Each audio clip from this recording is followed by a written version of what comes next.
Աստված հավատարիմ է։ Դեյվիդ Վիլգերսոն։ Օր ապրիլի 28։ Սուրբ Հոգին ընդունում ենք հավատքով։ Այս միայն կամենում եմ սովորել ձեզանից, օրենքի գործիցը ընդունեցիք Հոգին, թե հավատքի լսելուցը։ Գաղատացիս 3:2 խոսք։ Այս ուղերձը պետք է բորբոքի մեր հավատքը, և հավատքով մենք պետք է կառչենք Աստծո մեծ խոստումներից։ Միայն թե թող հավատքով խնդրե առանց երկմտելու, որովհետև երկմտողը նման է ծովի հողմակուծված և տատանված ալիքին, այն մարդը թող չկարծի, որ Տերիցը մի բան կառնի։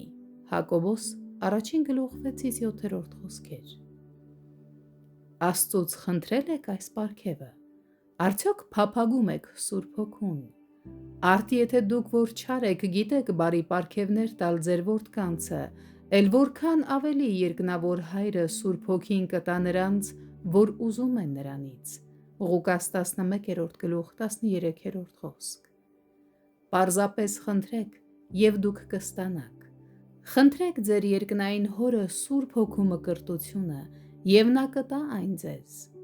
Այսօր սատանան ազատ գործում է մեր աշխարհում, ազատելով իր տրամադրության տակ եղած ողջ զորությունները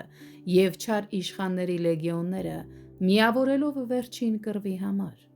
Սակայն սատանան չի կարող դիմադրել Աստծո արդար,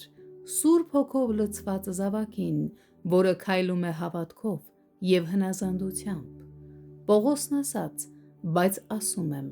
հոգով գնացեք և մարմնի ցանկությունը չեք կատարի»։ Գաղատացիս 5:16 խոսք։ Նա նաև ավելացրեց. «Եթե հոգով ենք ապրում,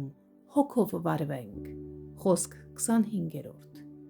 Շատ հավատացյալներ ինձ ասում են, որ իրենք հոգով են քայլում, սակայն իրականում չեն կարող ասել անգամ, թե դա ինչ է նշանակում։ Հոգով քայլելը պարզապես նշանակում է թույլ տալ Սուրբ Հոգուն մեր մեջ անել այն, ինչի համար Աստված պարգևել է մեզ նրան։ Արդյոք քայլում և ապրում եք հոգով, և արդյոք ընկալում եք նրա ամբողջականությունը։ Չէ՞ որ Սուրբ Հոգին եկել է բնակվելու ձեր մեջ, ձեզ դրոշմելու, սրբացնելու, զորացնելու և ամեն փորձության համար նախապատրաստելու։